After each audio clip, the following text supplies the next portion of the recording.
आप इधर एक वीडियो देख रहे होंगे जो एक स्टेज है और स्टेज पर तमाम तरह के उलमा इकराम बैठे हुए हैं और उसमें यह है कि आप देख रहे होंगे असद इकबाल साहब भी बैठे हुए हैं। एक छोटा सा बच्चा नात पढ़ रहा है। पहले उस बच्चे की नात सुनिए, उनके धुन को सुनिए कि किस अंदाज में वो बच्चा धुन लगा रहा है कि यकीनन सुनने के बाद महसूस होता है कि अब हमारे स्टेजों पर यही सब बाकी रह गए हैं।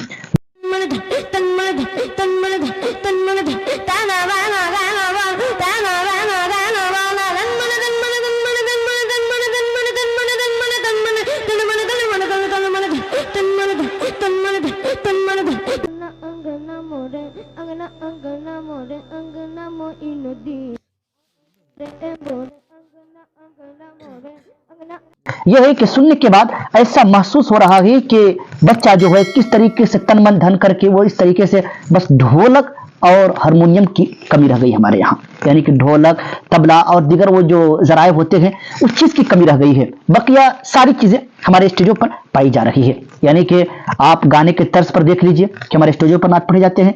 तन मन धन यानी कि जो भी धुन लगाए जाते हैं वो तमाम तरह के भोजपुरिया नगपुरिया और तमाम जो चीजें होती है वो सब चीजें अहले सुन्नत वल जमात के स्टेजों पर पढ़े जाते हैं और यकीनन तमाम के तमाम लोग खुश होकर के ऐसे शायरों को छूट देना शुरू कर देते हैं।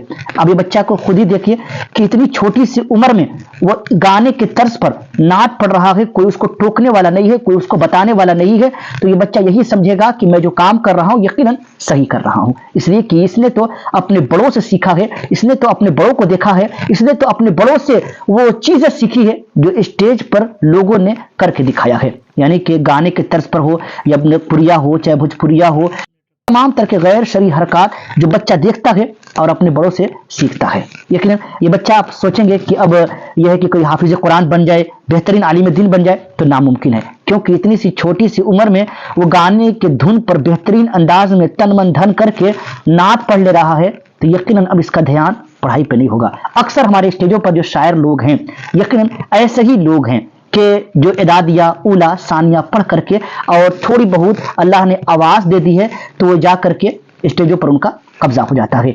और मैं दावे के साथ ये कह सकता हूं कि जितने भी शोरा है इल्ला माशाअल्लाह, कुछ लोगों को छोड़ा करके कोई भी यह है कि बासनद आलिम दीन नहीं है, कोई भी यह है कि तरावी सुनाने वाला जो है हाफिज कुरान नहीं है, क्योंकि 10 पारा 15 पारा हिफ्ज किए और आवाज अच्छी होने की बुनियाद पर वो कहां चले गए भाई? वो चले गए स्टेज की दुनिया में। और जब स्टेज की दुनिया में पहुंच गए हैं तो भैया उनको क्या लेना देना है? एक इमाम साहब 8-10 हजार में एक महीना खिदमत करता है, तब जाकर के 8 और 10 हजार रुपए पाता है, लेकिन 1 घंटे के लिए ये शायर साहब लोग आते हैं 20 हजार 25 हजार अपने मन चाही कीमत लगा करके और वो गाने के धुन पर पढ़ करके इज्जत कमा करके नारेबाजी होती है, इज्जतें खूब मिलती है और वो बिल्कुल पैसे लूट कर लेके चले जाते हैं। तो भैया इनके चक्कर में कौन पड़ेगा? कौन चाहेगा कि हम 10 साल बैठ करके काला रसूल और काला अल्लाह करें, अल्लाह और रसूल के दीन को सीखे और आखिर में कौम की वो बातें खरी खोटी सुने? कोई नहीं चाहेगा। हर कोई यही चाहेगा ना कि अल्लाह ने अगर मुझे आवाज दिया है तो इनका फायदा उठाया जाए। और कौम भी बेहोश हो चुकी है, कौम भी ऐसे ही लोगों को पसंद करती है कि भैया आते जाइए और अपनी आवाज का जौहर दिखाते जाइए, हम आप पे पैसा लुटाते चले जाएंगे। कौम को क्या पता है भाई कि नात किसे कहते हैं? कौम को क्या पता है भाई कि नात किस अंदाज में पढ़नी चाहिए? कौम को क्या पता है कि नात कहते किसे हैं? नात असल में पढ़ता कौन है? नात कैसे पढ़नी चाहिए? कौन बताएगा? खुद देखिए कि बच्चा नात पढ़ रहा है ना, सारे लोग खामोश है, सारे लोग उसके मुंह को देख रहे हैं और तारीफें कर रहे हैं, नारे लगा रहे हैं, पैसे लुटा रहे हैं, तो बच्चा यही समझेगा ना कि वाह जी मैं तो कमाल की नात पढ़ता हूं, मैं तो बहुत अच्छी नात पढ़ता हूं। और ये यकीनन ऐसे ही हो रहा है।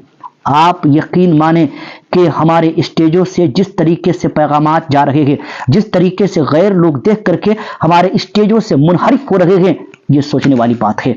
एक एक जलसे के लिए लाख लाख रुपए खर्च कर देते हैं और यही तन मन धन सुनने के लिए, यही अली अली सुनने के लिए, यही गाने के धुन पर नात पढ़ने के लिए, यही भोजपुरिया और नगपुरिया पढ़ने के लिए हम लोगों ने इतने पैसे को इकट्ठा करके और चंदे को मतलब ये कि बर्बाद किया है, पैसे को जाय किया है।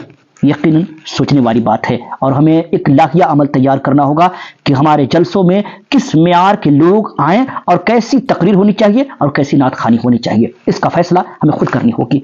अगर आज के तारीख में अगर इन चीजों पर ध्यान नहीं दिया गया तो आने वाले वक्तों में याद रखिएगा कि हमारे जलसों में सिर्फ और सिर्फ यह है कि ढोल और ताशे की कमी रह गई है। अब जो शोरा है यकीनन ढोल और ताशे लेकर के भी पहुंच जाएंगे اور پہنچیں گے بھیا تو یقیناً آپ کو تو مزہ ہی آئے گا نا۔ قوم کو کیا چاہیے، نوجوانوں کو کیا چاہیے؟ نوجوانوں کو ہی چاہیے نا کہ نقپوریا پڑھ دیجئے حضرت، بھجپوریا پڑھ دیجئے حضرت، اور یہ ہے کہ وہ جو نعت جو پڑھے تھے وہاں پہ اس کو پڑھ دیجئے۔